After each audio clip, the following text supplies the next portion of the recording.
লোকটি এসে বললেন, আপনাকে বাদশাহ ডেকে পাঠাইলেন, যেতে বলছে। ইউসুফ আলাইহিস সালাম দেখলেন যে এখন যদি আমি যাই, আমার উপরে তো একটা ক্লেম আছে, একটা অভিযোগ আছে, যে অভিযোগের কারণে আমাকে জেলখানায় নিক্ষেপ করে আজকে বছরকে বছর আমাকে জেলখানার মধ্যে রাখা হয়েছে। এখন যদি আমি সেই অভিযোগ নিয়ে অনেকটা প্রশংসার কারণে বের হলাম, কিন্তু অভিযোগটা তো রয়ে গেল না। কথা বোঝা যায় নাকি? মাইক সরাই দেবে। অভিযোগটা তো আমার উপরে রয়ে গেল, তাহলে অভিযোগটা তো আমার মাথার উপরে সবসময় যদি থাকে, আমাকে দেখলে কিন্তু মানুষ অপরাধী মনে করবে। কথা ঠিক না? এই জন্য ইউসুফ আলাইহিস সালাম বাদশাহ ডেকে পাঠানোর পরে না করে দিলেন যে না, আমি যাব না। তবে ওই যে ঘটনাটা ঘটাইল, এটা তদন্ত করা ছাড়া আমি কি করবো না, যাব না, এই কথাটাই বলতেছেন।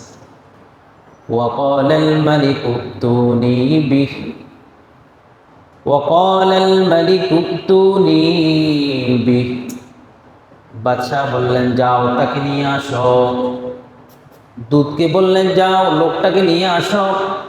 যেই লোকটি এত সুন্দর করে ব্যাখ্যা করতে পারে, স্বপ্নের ব্যাখ্যা দিতে পারে, এই লোকটা সাধারণ কোনো লোক না, আমি তাকে দেখতে চাই। দূত পাঠাইলেন, যাও ইউসুফকে নিয়ে আসো।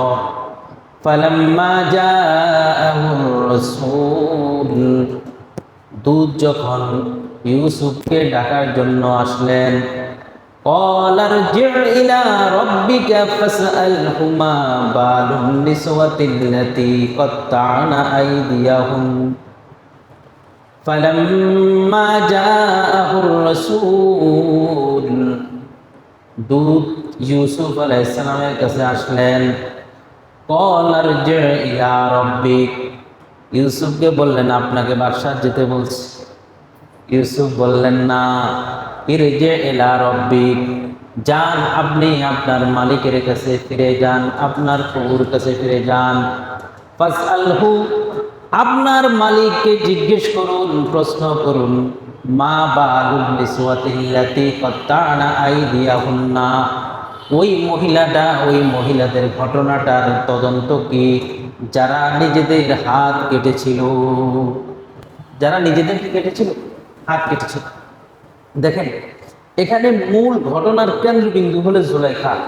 কথা ঠিক কিনা? জুলাইখাই ইউসুফ আলাইহিস সালামকে তার মনের আশা পরিপূর্ণ করার জন্য ডাকছে। ঘটনা তো জুলাইখার সাথে হয়েছে। এখানে ইউসুফ আলাইহিস সালাম সরাসরি জুলাইখার কথা বলেন নাই, বলছেন ওই যে জুলাইখা নিজেকে নির্দোষ করার জন্য পুরা শহরের রমণীদেরকে ডাকলেন, ডেকে হাতে একটা ছুরি, একটা ফল দিলেন। আর ইউসুফ আলাইহিস সালামের সৌন্দর্য দেখে তারা যে ফল কাটার জায়গায় হাত কেটে ফেলছে, এই ঘটনার দিকে দিলেন। ঘটনাটা কি? ইউসুফ সরাসরি জুলাইখার কথা না বলে ওই ঘটনার কথা বললেন কেন? মুফাসসিরিনে কেরাম বলেন, দেখেন, ইউসুফ সরাসরি জুলাইখার কথা না বলার কারণ হলো, কারণ ইউসুফ আলাইহিস সালাম জানে জুলাইখার ঘরে ইউসুফ লালন পালন হয়েছে, লালিত পালিত হয়েছে।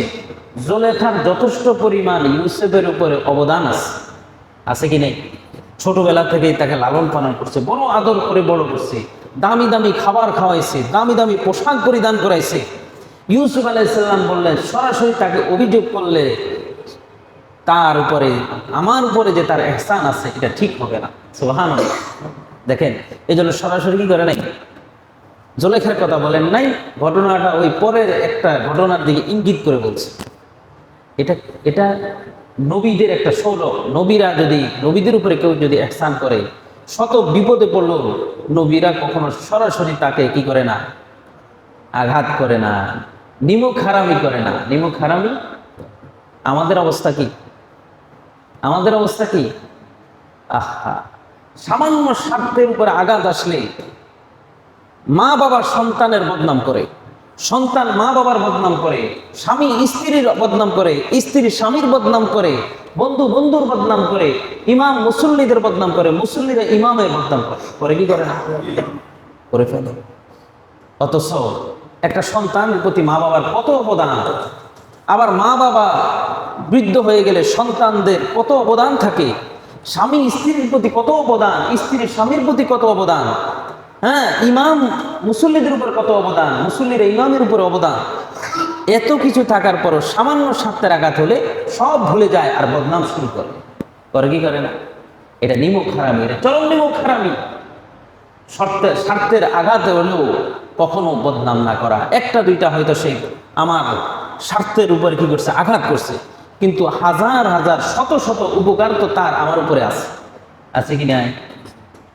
আল্লাহ, হাদিস শরীফে আছে নবীজি সাল্লাল্লাহু আলাইহি ওয়াসাল্লাম মক্কার মানুষের নির্যাতন নিপীড়নে অতিষ্ঠ হয়ে মক্কা ছেড়ে মদিনায় রওনা দিছে। নিজের মাতৃভূমি ত্যাগ করা এত সহজ না, বড় কঠিন জিনিস, বড় কঠিন জিনিস। যেখানে তার বেড়ে উঠা সেই জায়গা ত্যাগ করে অন্য জায়গায় গিয়ে আশ্রয় নেওয়া, এটা কিন্তু সহজ বিষয় না। কতটুকু নির্যাতিত নিপীড়িত হয়ে নবীজি মক্কা থেকে মদিনায় রওনা দিলেন। হাদিস শরীফে আছে মদিনার অদূরে মসজিদে জুমা, যেখানে প্রথম জুমার নামাজ ফরজ হয়। প্রথম জুমার নামাজ কি হয়? ফরজ হয়। সেই প্রথম জুমার খুতবার মধ্যে, লেকচারের মধ্যে নবীজি 1.5 ঘন্টা বয়ান করছে। কয় ঘন্টা? 1.5 ঘন্টা, কোন কোন মত অনুযায়ী প্রায় 2.5 ঘন্টা নবীজি লেকচার দিয়েছেন। এই দীর্ঘ লেকচারের মধ্যে, দীর্ঘ তাকরীর আর বয়ানের মধ্যে আল্লাহর কসম মক্কার বিরুদ্ধে একটা কথা অভিযোগ করেন নাই। সুবহানাল্লাহ, একটা অভিযোগ নবীজি করেন নাই মক্কার মানুষের বিরুদ্ধে। আহা, দয়ার নবী, মায়ার নবী, কি আদর্শ ছিল, কি আখলাক ছিল। আজকে আমরা সামান্য স্বার্থের আঘাত হলে লোকটার পিছনের সব অবদান ভুলে যাই। কথা ঠিক কি না? আমাদের পরিবর্তন হওয়া দরকার, পরিবর্তন হওয়া দরকার। একটা মানুষ আর একটা মানুষকে সব সাইড দিয়ে খুশি রাখতে, এটা সম্ভব না। সম্ভব? এটা কোনোদিন সম্ভব না। একটা দুইটা আমার স্বার্থের, আমার এই জ্ঞান ধারণার খেলাপ হতেই পারে, সব আমার পক্ষে হবে এটা হতে পারে না।